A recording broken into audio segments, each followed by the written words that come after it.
Yeah, so I just started recording. I'll see how that goes. Um, but with that being said, it is 1 o'clock, so I'll just go ahead and get started. My name's Eric. I'm now a fourth year, econ major, also studying stats as like a minor. But I really enjoy this class because it's it has like this reputation of being pretty hard. But I think that if you can master like a very limited amount of topics, um, it becomes a lot easier to kind of work through the class. So what I always tell people is that if you can kind of get the basics down, then a lot of the harder material becomes a lot easier, I guess, just because you have that reference point on how to do it. So as I said, my name's Eric. These are going to be the scheduled Zoom hours. I believe it's once a week. I know that summer is twice a week. So you guys should be here Mondays, and then I'll have another group on Wednesdays where I'll typically just cover the same material. So if you go to Monday, that's the same as going to Wednesday. So no need to go to both. I do have drop-in hours, which you can probably find on the Gaucho space. But off the top of my head, it's Monday, Wednesdays from 2 to 2:50, um, and drop-ins start on Wednesday, as well as I believe it's Tuesdays from 1 to 1:50. But I could be wrong on that. So you guys just probably want to double check that um, on your own on your own time. So what I want to say about CLAS is that we're all student teachers for the most part. Um, there may be instances in which I say something that contradicts what your professor says, and so whenever that's the case, you should always just relegate to what the professor said. Um, obviously ask me to clarify. It's possible that I just misspoke. Um, but yeah, just keep that in mind. Um, what else? If you guys ever have any questions about advice for taking this class, um, I know that for a lot of you, you take this as a transfer, especially in the fall, and so you guys are pretty nervous about like I believe it's a B requirement that you guys need in order to make it into the major, and so you guys kind of bring a lot of, in my opinion, unnecessary stress onto yourselves. You like start to fret. Um, you know, I think that through preparation, a lot of the stress gets removed. So if you guys haven't really checked out your Gaucho space yet, there's like a million practice tests that are on there that I think are the best resource for taking the class. So, you know, there's midterm ones, midterm twos, there's even some midterm threes. And basically, what you see on those practice tests are what you'll see on the real test, just kind of with numbers mixed around. So, there really shouldn't be any surprise about what shows up on your test. So just kind of be familiar with that resource that you have, as well as um, some of my other peers. So there's three 10A tutors, I believe. I typically don't post worksheets just because I think that the practice tests are enough. But if you go into their Gaucho Space tabs under like the general 10A class, it's possible that they'll post tests or like practice problems. Um, but as I said, you should have a ton of resources. So in addition to the practice tests, there's like the homework reviews, there's like the extra problem sets, the problem sets, all that. So all of this to say is that you guys should be well prepared in terms of material you have to study. So with that being said, I think that as I mentioned before, and this was kind of before class started, this will be a quicker class. I know that you've probably only had two lectures so far, and so there really isn't a ton of material to cover. But what I'll generally say about this class is that a lot of what you'll be doing is maximizing what we call utility, right? So you can think of utility as like general happiness, your contentness with something, just pleasure. But generally, we think of having a higher utility as being better, right? And so the point of this class is maximizing our utility given the resources that we have, right? So obviously, I would love to live in a mansion with like 30 really nice cars on the beach, right? But there's a restriction based on like the income that I have, right? And so you guys have been introduced to this concept of the budget constraint. The budget constraint is what limits, right, what we can actually consume, right? So you'll notice that in that original statement that I said before, where we have our preferences and we have our like budget, our preferences are kind of unlimited, right? Preferences don't have any boundaries. It just kind of is what it is. But it's the budget that kind of restricts what our preferences can ultimately become, right? So keep that in mind. Eventually, we're gonna kind of bring those two concepts together. But for now, just kind of focus on the budget constraint part of it, which, as I mentioned, is what is going to limit us. So if you think about our budget constraint and you think about consuming two different goods, also, can you guys see that all right? Is it dark enough? Just give me like a thumbs up or something. I know that this is like not ideal just because I don't have an iPad or anything where you can, yeah, a little faint. I'll see if I can maybe use a darker marker. But I wish I had an iPad where I could basically just screen share, but I'm stuck with this whiteboard. Yeah, I think that should be better. So we think about our consumption choices between two goods, which we're going to eventually consider that our bundle. So a bundle is going to be some combination of X1 and X2, right? That we're eventually going to utilize in order to produce some sort of output that we're going to consider a utility, right? So you'll see this in the class, this U with X1 and X2 next to this. And this is basically just like a mathematical way of saying our utility as a function of X1 and X2, where X1 and X2 are just two different inputs, right, that are going to go into our utility function, right, where our utility could look something like X1 plus X2, for example. And that's getting a little bit ahead of ourselves. But pretty much what I'm trying to say is that this class is basically just going to be making decisions between two different goods where we have to make trade-offs, right? You probably heard this term before. We have to make trade-offs between those two goods in order to reach like an optimal amount of each good, right?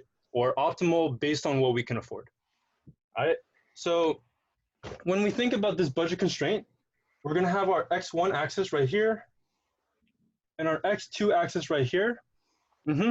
And when we're talking about our budget constraints, we're going to want to be familiar with different notation that goes along with it.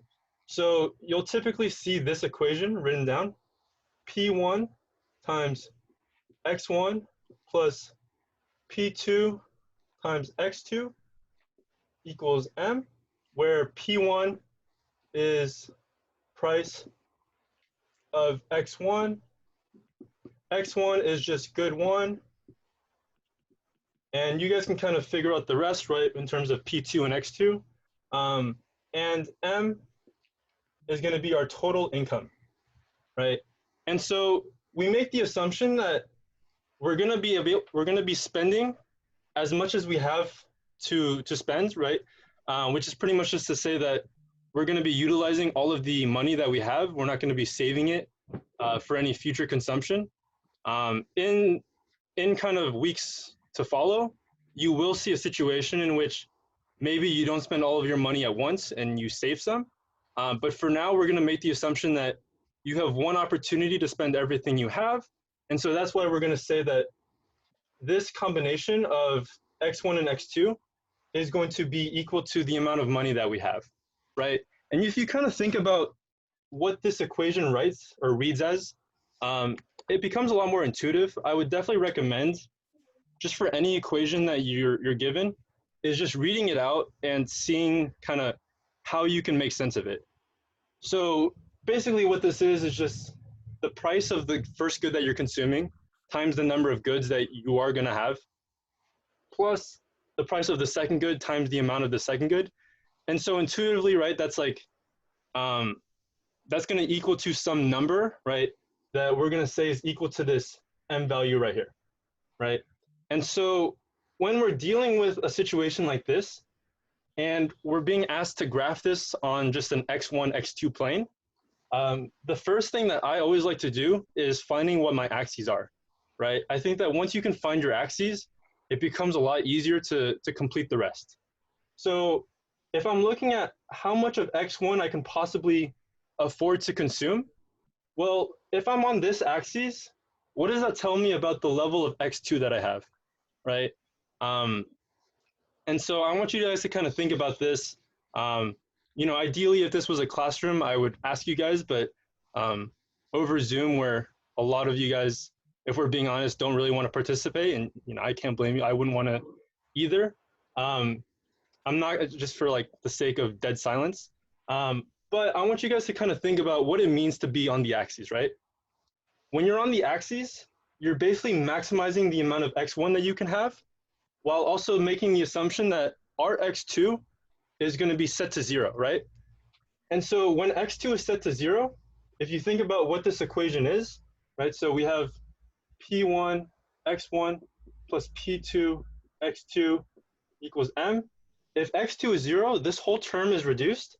And if I'm solving for x1, all I really need to do is just divide both sides by p1, right? So x1 becomes m over p1, which is pretty much just the amount of income that we have divided by the price of the good that we're trying to find, right? So this point right here is m over p1, right? And you guys can kind of apply that same logic to x2, where if we're on this axis right here, right? And that's not really clear, it's not dark. If we're on this axis right here, that's essentially just telling us that we're consuming 0 units of x2, or x1 I should say, and that we can set our x1 equal to 0, cancel this out, and just divide both sides by p2, right? And so in this scenario, we have m over p2, right? And if you notice what this graph is, right, there's a very linear relationship between x1 and x2, right? Which is going to tell us that there's going to be a straight line connection. And let me try to make sure that's dark enough for you guys. Yeah. So basically, this is going to be a straight line that's going to connect our two axes. And this is what our budget constraint is going to be. It's essentially, right, the trade-off you're making between x1 and x2 in which you're still spending the same amount of money, right? So if you think about kind of what that statement means, every point along this curve, right, or this line, if you will, is going to cost us the same amount of income, right? All of these points are going to make it so that the total, right, combination of x1 and x2 is going to equal to our m, right, our income. And so that's something that's really kind of going to be key, is that keeping our income constant is how we can make a trade-off between x1 and x2 while still being affordable, right? And so basically what this relationship is P1 over P2, right? Where we're going to have to make an exchange based on the prices, right, that each good is, right? So this slope right here is going to be P1 over P2. It's technically negative P1 over P2. But just for kind of formality, you include this negative sign. And so to answer your question, Dominic, anything outside of the budget constraint would be unaffordable, right? So if you kind of just want to mark each of these, so just for graphing purposes, anything that's along here in this blue part is going to be a combination of x1 or x2 that is more than the income that we have. Whereas anything that is within this green segment is going to be affordable, right? But it's not going to equal up to the amount of income that we have. And if you remember, we want to use all of the income that we have. And so you would never want to be anywhere here, right? And it's impossible to be anywhere here, right? So ideally, you want to be somewhere along on this curve where it's exactly equal to m. And so to answer your question, Aaron, You do want to, well, I think that when you talk about leaving it negative or not leaving it negative, you just want to be consistent throughout the problem. So you'll see that we get to this point where um, we are going to set it equal to what we're going to call our MRS. I wouldn't worry about that too much. But basically, you just want to make sure that your signs are consistent where um, you don't have a negative on one side, but you don't have it on the other, right? You just want to make sure that the negatives are being consistent. And it'll probably make sense later on when we talk about the concept of our marginal rate of substitution.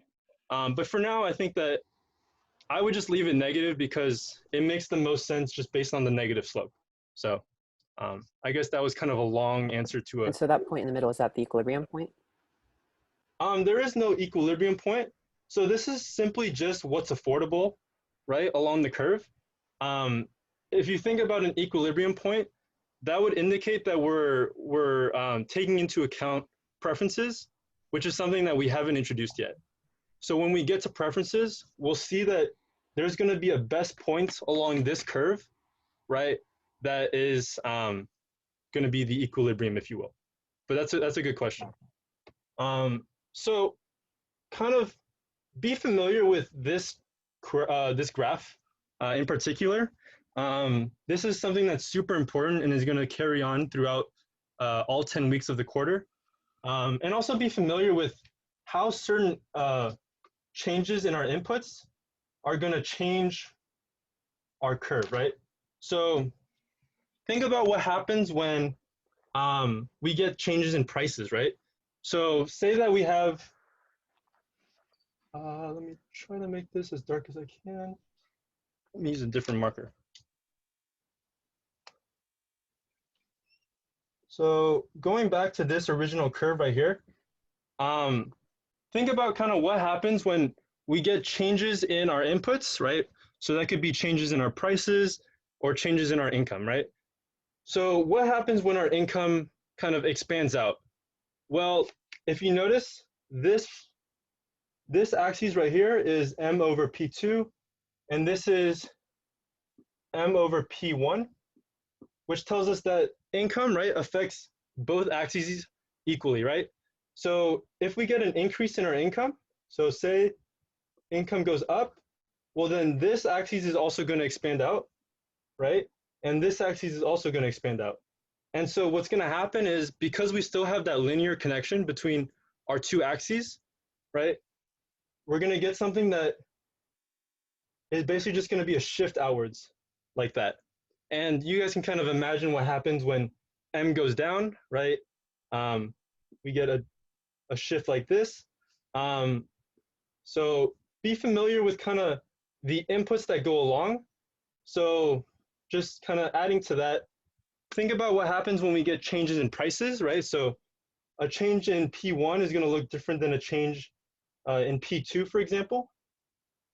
So we have this right here, and say that our P1, say that our price of good one increases. So when this happens, right, because this axis contains P1 in the equation, right, or in the expression, if you will, then you're basically dividing the same value of m by a greater value of P1. And so this is going to shift it inwards like this, where we get a pivot on this point. And notice that this doesn't contain any P1. So this axis is actually not affected at all by a change in price, whereas this axis is affected. And you'll notice that a very opposite reaction is going to occur when the price of good one goes down. We're instead going to get a shift outwards like that, right? And same for P2, right? So notice how a change in income is going to cause this whole curve to shift, but a change in the price is only going to cause it to pivot, right, along that point. So that's something that you got to be familiar with. And I think that when you have it totally labeled, that takes care of a lot of issues. So just kind of be aware of that, right? Be aware of the certain variables that you have and where they belong, right, in respect to the graph and how it affects it, obviously. So that's like my biggest piece of advice. when it comes to shifts in your budget constraint. Now, let's kind of go into a little bit more nuanced concepts. So stuff like sales tax, stuff like coupons, and stuff like tiered pricing. So these are all things that you probably, I would think you've seen already in lecture. And if you haven't, you definitely will see soon. So here, just a sec. So let's go into the idea of sales tax. So sales tax you can kind of think of as like price tiering, where you get different goods, right? And it's kind of like a price increase, if you will, right? So when you have a sales tax, so sales tax right here, say that we have a 20% tax on X2. Essentially what this is it's pretty much just increasing the price of good 2 by 20%, right? And so at the heart of the issue, this is really just an increase in the price of good 2 by 20%, or like by a factor of 1.2, right? And so what's going to happen is, if you kind of remember what we've been doing, right, with changes in price, you'll want to notice that P2 only affects, right, this point right here, but it doesn't affect this point at all, right? And so if we want to give numbers to this question, so say that M is equal to 60, P1 is equal to 5, and P2 is equal to 10. Well, now all of a sudden, the price of good 2 is effectively just $12, right? And so we go from being able to afford 6 units of good 2, right? Which is what happens when we don't spend any money on good 1. We go from being able to afford 6 units of good 2 to only being able to afford 5 units of good 2, right? And if you think about good 1, nothing changes, right? There's no change in price of good 1. And so basically you're going to get something that looks like this, where we get that pivot that we were talking about. And so you go from, here, this is kind of light. We go from 6 right here to 5 right here, right? And essentially what this is I've kind of mentioned it, but this is basically just, yeah, Devin. So the change in price causes a pivot. What this is right here is basically just like the application of a change in price, where if you think about like a word problem, all word problems really are just kind of adding like a context behind a very simple concept. What about change in amount of goods? So the change in amount of goods is going to be a byproduct of the change in price, right? Obviously, if the price changes but your income doesn't change, that's going to affect how much of each good we're going to be able to afford. So in a way, right, it does lead to a change in quantity demanded, or quantity that you can afford, but it's not like a direct change, right? The direct change is the change in price, which ultimately leads to that. So it's kind of like a step-by-step process. So this is basically just a sales tax. It's a pretty straightforward concept. It really is, at the heart of it, just a change in price. So I don't think you guys should worry about this too much. Yeah, I wouldn't worry about that too much. Now let's look at, and this is 12. Just to add that, I think that stuff like coupons and tiered pricing are things that are going to be maybe a little bit more complex, that could cause you guys maybe some issues. And so we're going to talk about that right now. So if you guys have ever used coupons at, say, the grocery store, or trying to think what else, I guess fast food places take coupons. I guess a lot of places take coupons, right? But you've probably used a coupon once or twice in your life, right? And so you know that coupons, depending on what the deal is, right, can have very different effects. So we're going to make the assumption that we're essentially going to be given these coupons that allow you to purchase an object for free, right? And so let's say that we have a situation where, so coupons, let's say that we have a situation where you are given 8 coupons for 1 free unit of X1, right? And so when you think about what that kind of means in this context, and let me just erase this because I'm eventually going to need to use this space. But basically, when you're given something for free, right, that doesn't change any of, right, the prices or the income, right? But it does affect how much of the quantity that you can afford, right? Because obviously, if something's for free, then it kind of adds on to what we're already previously able to afford, right? So if I'm given 8 coupons for 1 free unit of X1, we're noticed that if we still spend all our money on good 1, we're going to be able to afford these 12 units. But in addition to that, right, we get 8 units on top of that. And so what we're going to be given, right, is 12 plus 8 is equal to 20. Now, that in itself is not complicated at all, in my opinion. But what can kind of confuse students, or I wouldn't say confuse, but what kind of slips the mind of some students is that you may be tempted to connect this point now to this point right here, right? And that is something you know, you would easily think to do, right? And not really think twice about. But would you really want to be connecting this point to right here, right? If you think about what this slope is, right, just as a refresher, this slope right here is negative P1 over P2, right? Did any of our prices change in this case, right? The answer is no, right? There was no price change or anything like that.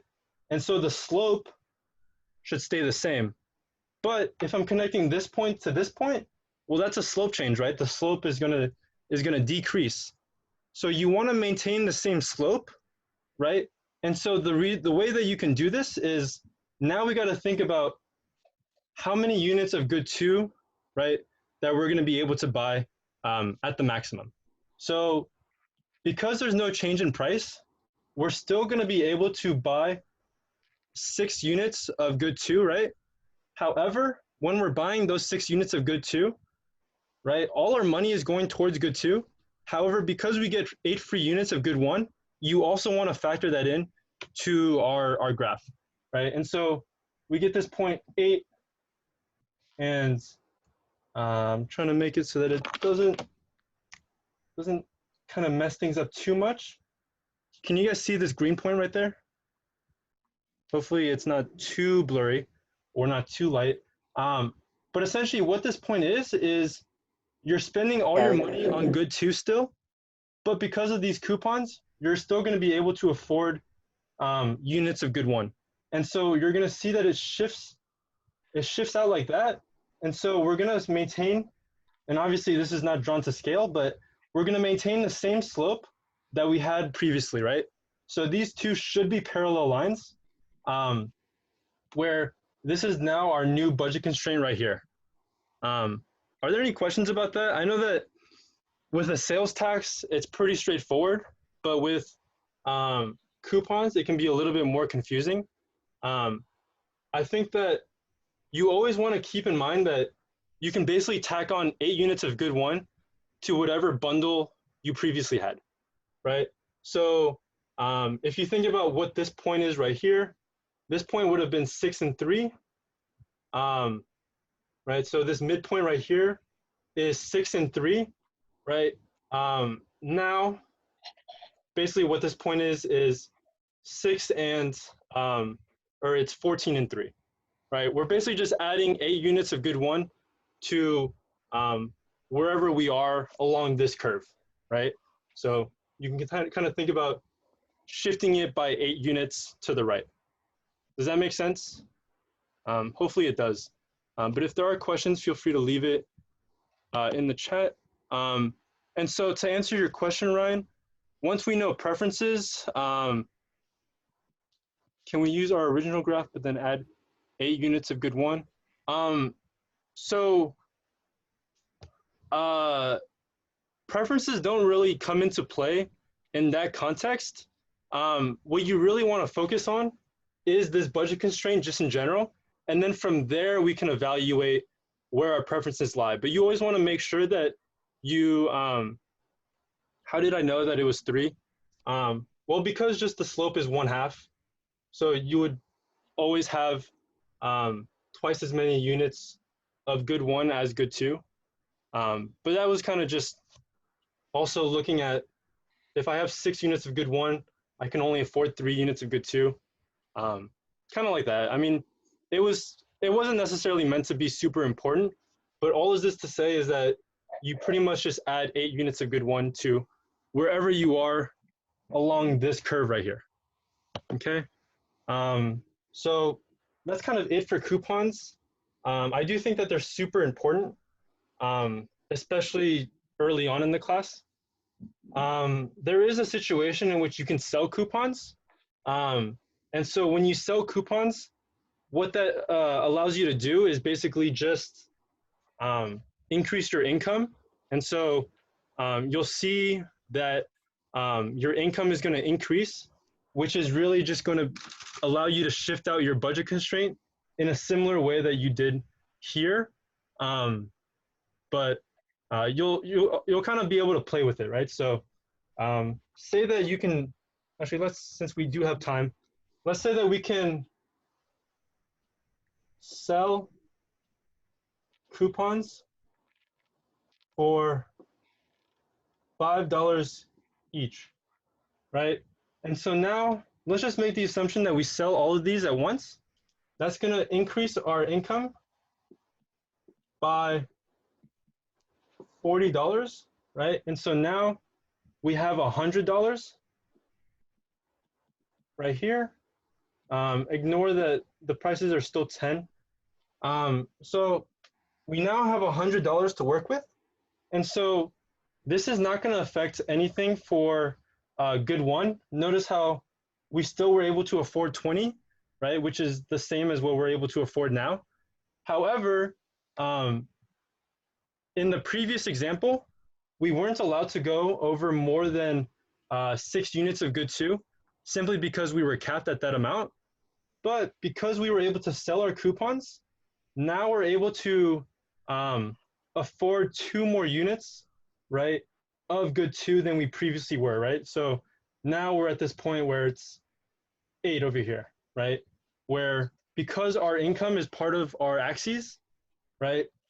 Now this becomes 100 over 10. Actually, that was just bad math. This is just 10 now.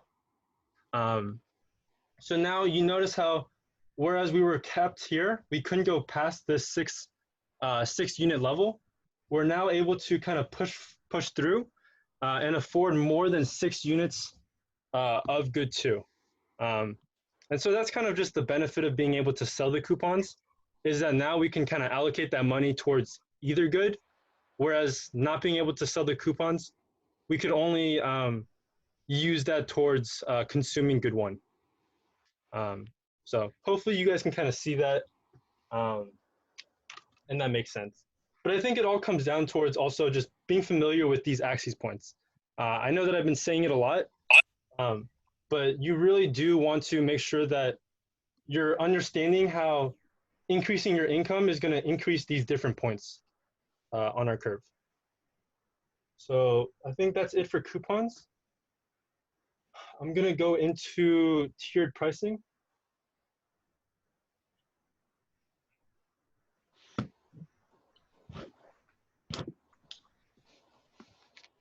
Okay.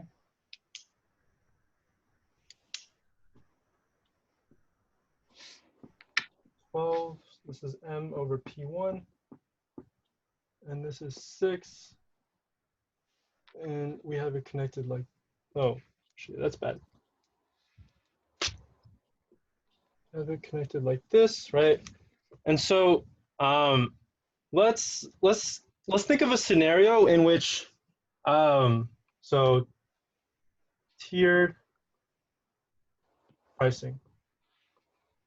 So let's think of a scenario in which the first 4 units of X1 are $5 a unit, but that any units after 4 are $10 a unit. And so what I like to do when we have these scenarios of tiered pricing is think about the point in which our prices change. So I like to not only think about our axis points, but also this 4 units of good 1 where we're experiencing that price change, right? Because that's going to tell us a lot about what our graph is going to ultimately come out to be. So let's think of a scenario, right, in which, and I'm just going to erase this just for now. Let's think of a scenario, so scenarios in which we buy only X1, right? So in this case, is it that blurry? Sorry. Hopefully that makes it better. This is just the axis point right here. This is our X2 axis. This is our X1 axis. Does that make it better? Hopefully it does. But I'm just gonna keep going Yeah, for it's now. pretty good. Yeah, all right, awesome. So we wanna look at our different scenarios, right? So basically when I'm buying only X1, that's just finding my X1 axis. Sorry, man, I live in IV. There's like it's bad lighting. I'll try in the future. I could maybe work in my backyard next time. So in this scenario 1, where I'm buying only X1, you want to kind of think about how many I'm able to afford, right? So if I'm buying the first 4 units for $5, right? Then so 4 units equals $20. I now have $40 to spend, right? Still on X1, but now the price of X1 is now $10 a unit. So I have $40 divided by $10 is equal to 4 units, right?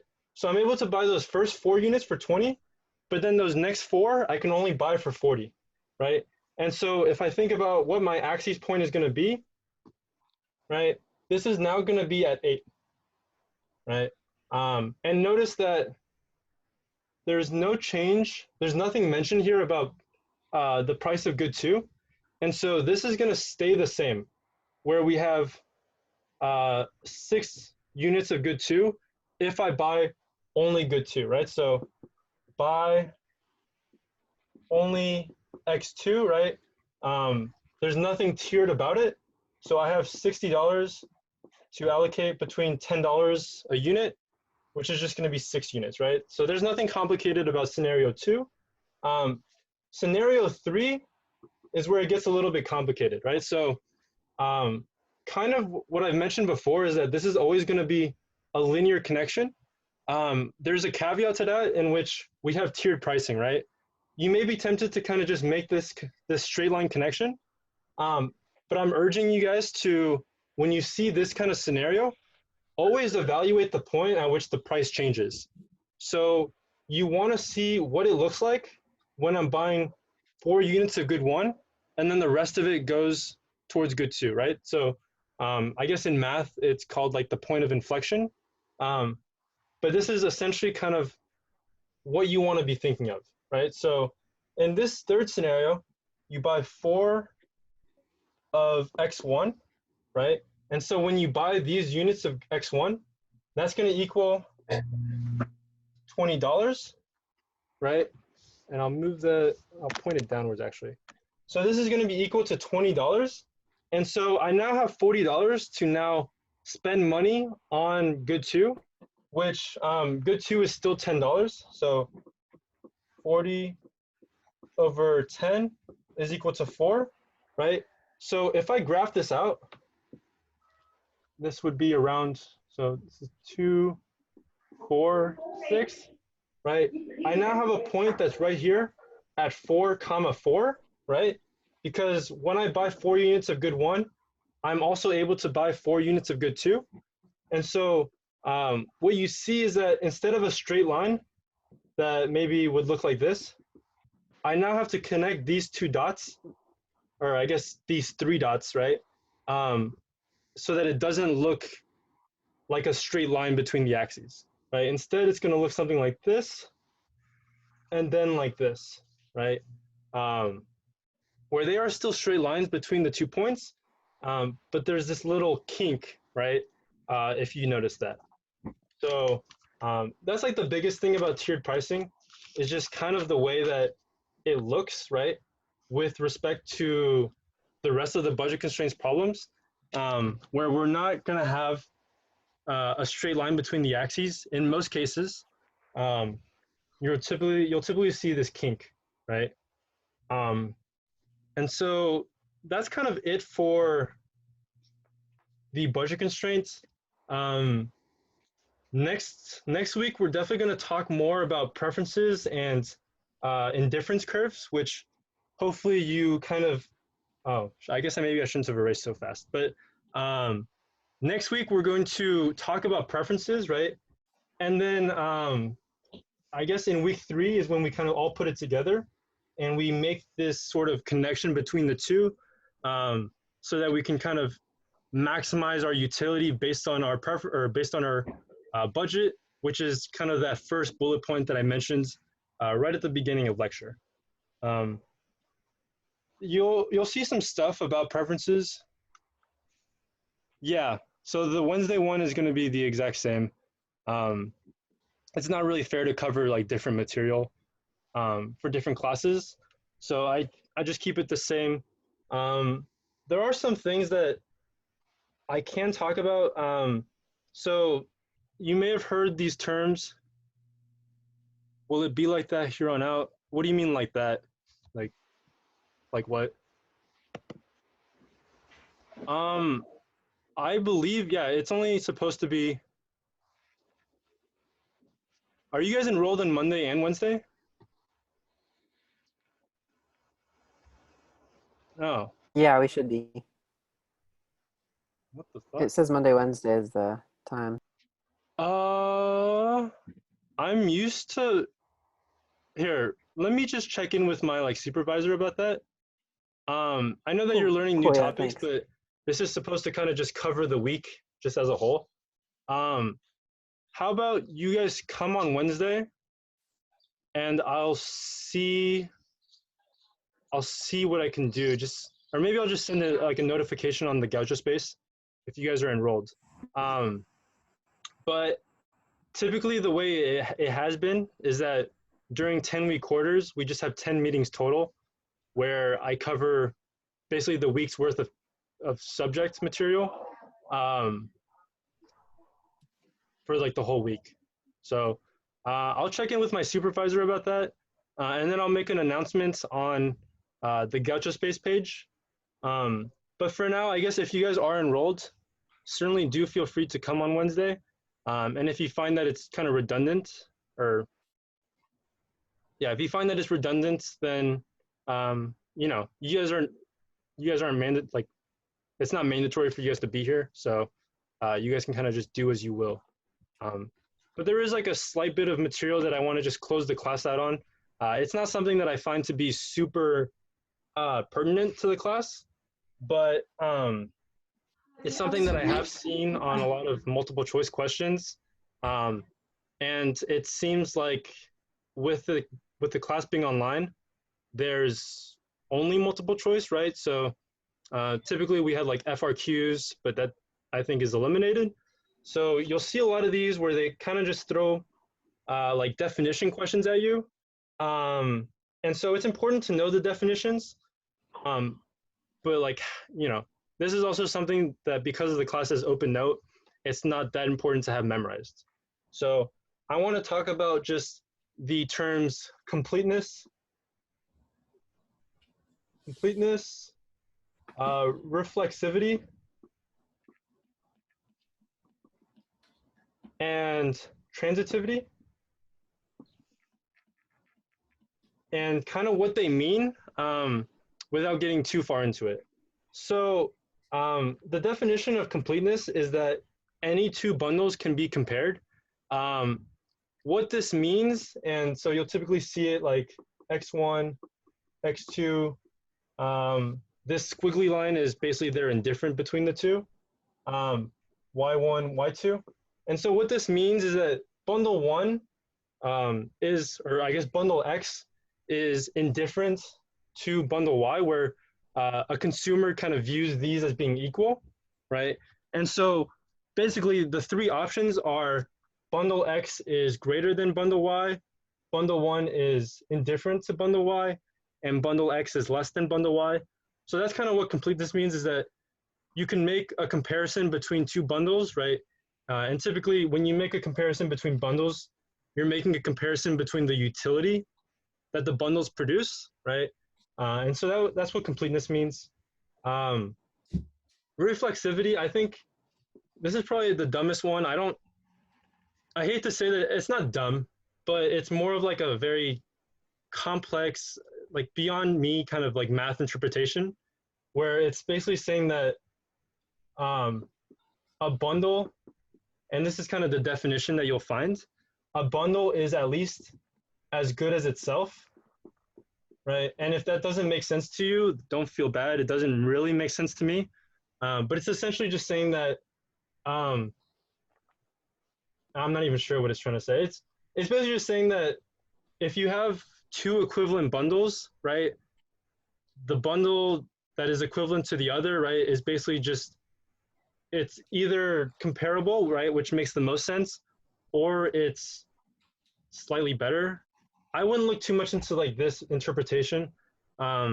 This is easily something that if you see it on a test is basically just going to be a definition. And so that's really what you need to know. Transitivity actually makes the most sense. So say we have bundle A and A is better than B is better than C, right?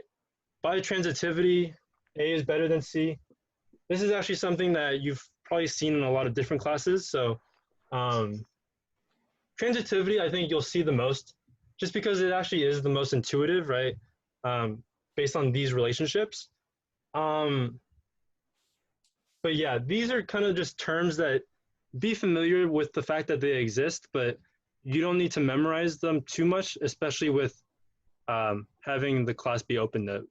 And so one last thing that I kind of just popped into my mind, because the tests are open note, I definitely would recommend doing those practice tests and then just having those right in front of you, where you can kind of just look for a problem that's similar to what's on your test that you've done and just work it out in a very similar way.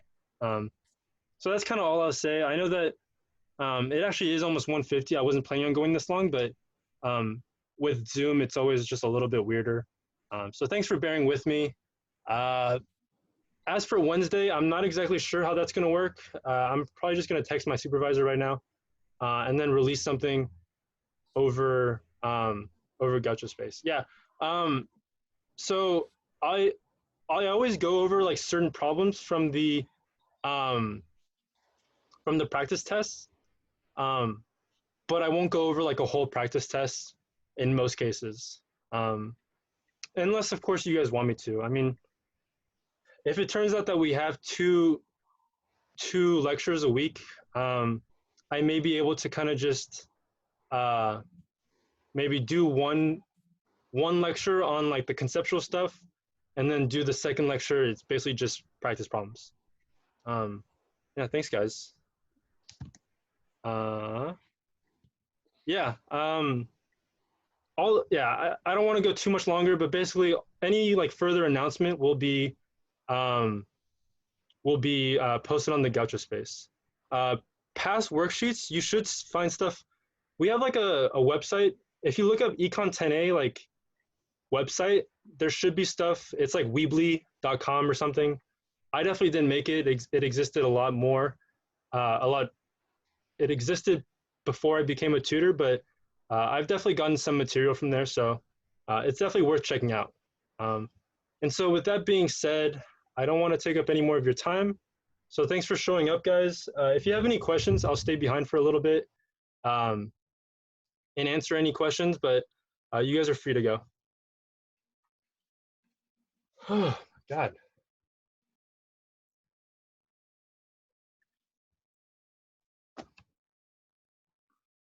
Pause. Stop.